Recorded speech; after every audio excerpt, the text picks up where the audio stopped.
بسم اللہ الرحمن الرحیم، السلام علیکم ورحمۃ اللہ۔ 27ویں آئینی ترمیم کے نتیجے میں جو اس وقت وفاقی آئینی عدالت بن چکی ہے، اب وفاقی آئینی عدالت یہ 26ویں آئینی ترمیم کے اندر بھی بنانے کی کوشش کی گئی، لیکن آخر کار 27ویں آئینی ترمیم کے اندر بن گئی۔ لیکن اس سے بھی بڑا جو کام کیا گیا، اس سے بھی بڑا، یہ بہت بڑا کام ہے، اور اسی وجہ سے آپ دیکھیں کہ جب پاکستان میں 27ویں آئینی ترمیم ہو گئی اور اس کے اوپر پھر بحث ہونی تھی، ڈسکشن ہونی تھی، جو کہ ہو رہی تھی پچھلے تقریباً کوئی ہفتے 10 دن سے، اور مسلسل بات ہوتی تھی آرٹیکل 243 کے متعلق، یا فوج کے ریسٹرکچر کے متعلق، اسٹرکچر کے متعلق، یا ان کے نظام کے متعلق، یا ان کی پاور کے متعلق، یا ان کی طاقت کے متعلق، فیلڈ مارشل کے متعلق۔ یہ جب وہ تمام کی تمام باتیں ہوتی تھیں تو آخر کار اسٹیبلشمنٹ کو، پاکستان کے فوج کو، آرمی کو، جنرل عاصم کو ڈسکس کیا جاتا تھا۔ اب دیکھیں پچھلے دنوں جب یہ بہت زیادہ ڈسکشن شروع ہو گئی تو توجہ ہٹانے کے لیے کہ اب یہ ترمیم ہو گئی ہے، پاس ہو گئی ہے، اب اس کے اوپر سارے معاملات ٹھیک ہو گئے، ڈیل ہو گئی، مکمکہ ہو گیا، کسی کو این آر او مل گیا، کسی کو اس کے نتیجے میں گورنمنٹ مل گئی، کسی کو اس کے نتیجے میں کچھ مل گیا، یعنی یہ تمام چیزیں۔ لیکن اس میں سے جو الٹیمیٹ اگر کسی کو بینیفٹ ملا، الٹیمیٹ اگر کسی نے اس میں سے فائدہ حاصل کیا، تو وہ فیلڈ مارشل ہیں۔ ان کے پاس اس وقت تمام کے تمام فورسز کی کمانڈ آ گئی ہے، 5 سال کی ایکسٹینشن آ گئی ہے، ان کے پاس بہت زیادہ طاقت آ گئی ہے، ان کے کنٹرول میں اس وقت گورنمنٹ بھی ہے، پارلیمنٹ بھی ہے، اور ان کے کنٹرول میں اس وقت عدلیہ بھی ہے۔ یہ آئینی طور پر دیکھیں، ہر ادارہ تو اپنی حدود کے اندر رہ کر کام کرتا ہے، لیکن پریکٹیکلی اگر ریالٹی دیکھی جائے، گراؤنڈ ریالٹی، ایک ہوتی ہے گراؤنڈ ریالٹی، وہ بالکل مختلف ہوتی ہے۔ ایک ہوتی ہے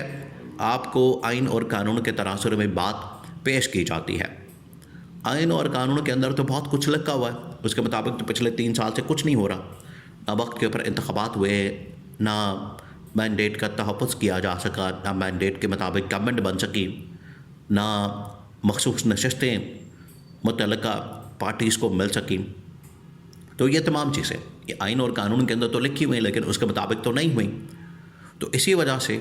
یہ اب آئین کے اندر تو ہر ادارے کا اپنا ایک رول لکھا ہے، لیکن اسٹیبلشمنٹ کے کنٹرول میں بہت ساری چیزیں چلی گئی ہیں۔ اب یہ جو ایکسٹینشن ہو گئی ہے، اب یہ جو 5 سال کا ایک پورا منصوبہ تیار کر لیا گیا ہے، اب معاملہ کیا، مسئلہ کیا، جو سب سے بڑا اس وقت مسئلہ درپیش ہے، سب سے بڑا جو معاملہ ہے وہ ہے کہ اب ترمیم بھی ہو گئی، اس گورنمنٹ سے جو نکالنا تھا، نچوڑنا تھا، وہ ہم نے حاصل کر لیا، اس گورنمنٹ کو جو لانے کا مقصد تھا وہ بھی اچیو کر لیا، ترمیم کر لی، اور پھر اس کے بعد بالکل اینڈ والے ٹائم کے اوپر ایک جنگ بھی لگ گئی انڈیا کے ساتھ، اس میں کامیابی حاصل کر لی، اس کے نتیجے میں اسٹیبلشمنٹ نے یا فیلڈ مارشل نے اپنا آپ بڑا مضبوط کر لیا۔ تو پیچھے بچا کیا؟ اب آپ اس کے اوپر غور کریں، پیچھے بچا کیا؟ پیچھے بچا یہ ہے کہ پاکستان میں اب صحیح معنی میں یہاں پر کام کیا جائے، اس کی ترقی اور خوشحالی کے اوپر کام کیا جائے، توجہ دی جائے، پاکستان کے اندر اکنامک اور پولیٹیکل اسٹیبلٹی کے اوپر کام کیا جائے۔ پولیٹیکل اور اکنامک اسٹیبلٹی یہ آپس میں جڑی ہے۔ دیکھیں، جتنی دیر تک آپ عمران خان کو رہا نہیں کریں گے،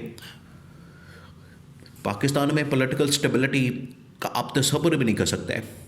جتنی دیر تک عمران خان کی رہائی نہیں ہوتی، جتنی دیر تک یہ پولیٹیکل وکٹمائزیشن ختم نہیں ہوتی، آپ ذرا اندازہ کریں، عمران خان کے دور کے اندر بھی عمران خان اور پارٹی کے بہت سارے لوگ اس وقت کی اسٹیبلشمنٹ کو یہ کہتے رہے، یہ انہیں بار بار بتاتے رہے کہ نون لیگ کے خلاف جو پولیٹیکل اس وقت وکٹمائزیشن کی جا رہی ہے، یہ نہ کی جائے، اس کی وجہ سے ہمیں نقصان اٹھانا پڑے گا، ہمیں خمیازہ بھگتنا پڑے گا، اور مستقبل کے اندر، مستقبل میں ہمیں اس قسم کی صورتحال کا سامنا کرنا پڑ سکتا ہے، ہمیں بھی کیسز اور مقدمات کا اور پولیٹیکل وکٹمائزیشن کا سامنا کرنا پڑ سکتا ہے۔ اس وجہ سے ضروری ہے کہ ہم یہ کام نہ کریں۔ تو آپ دیکھیں کہ عمران خان اور عمران خان کے کچھ اس وقت کے لوگ، پارٹی کے، گورنمنٹ کے، وہ نون لیگ کے خلاف پولیٹیکل وکٹمائزیشن کے حق میں نہیں تھے، لیکن اس وقت کی اسٹیبلشمنٹ نے، ظاہری بات ہے، انہوں نے پورا ایک بیانیہ بنایا، انہوں نے پورا رپورٹس بنائی،